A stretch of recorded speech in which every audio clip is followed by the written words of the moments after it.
نوروز ایک قدیم تہوار ہے جو بہار کی آمد کے ساتھ منایا جاتا ہے۔ اس کی بہت سی ثقافتی اور تاریخی اہمیت ہے اور یہ نئے سال کا آغاز بھی سمجھا جاتا ہے۔ نوروز کی اہمیت اس میں ہے کہ یہ نئے سال کا آغاز ہے جو نئے امکانات اور تازگی کا پیغام دیتا ہے۔ اس کے ذریعے لوگ اپنے ماضی کی مشکلات کو پیچھے چھوڑ کر خوشی اور امید کے ساتھ آگے بڑھتے ہیں۔ نوروز کی زیادہ تر حیثیت ثقافتی ہے، لیکن کچھ اسلامی روایات میں بھی اس کا ذکر ملتا ہے۔ عام طور پر یہ ایک خوشی کا موقع سمجھا جاتا ہے جس میں لوگ اپنے ثقافتی روایات کو مناتے ہیں۔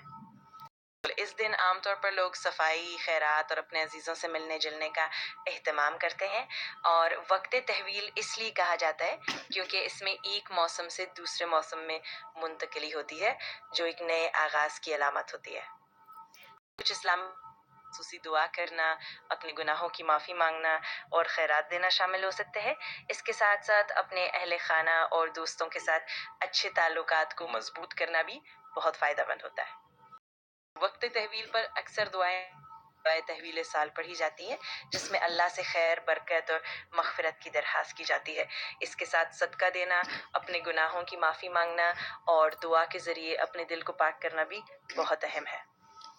ایک خاص دعا جو عموماً پڑھی جاتی ہے وہ دعائے تحویل سال ہے، جس میں اللہ تعالیٰ سے نیا سال بہتر، خوشحال اور بابرکت گزارنے کی دعا کی جاتی ہے۔ اس کے علاوہ دعائے مغفرت اور دعائے خیر بھی اس موقع پر بڑی اہمیت رکھتی ہیں۔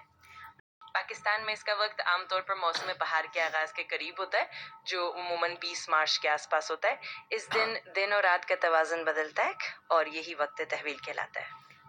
2026 میں پاکستان میں وقت تحویل یعنی نوروز کا لمحہ 20 مارچ کو شام 7:46 پر ہوگا۔ یہ وقت دراصل ویسٹرن ایکوینکس کے مطابق طے ہوتا ہے اور پاکستان کے وقت کے حساب سے یہی وقت درست ہے۔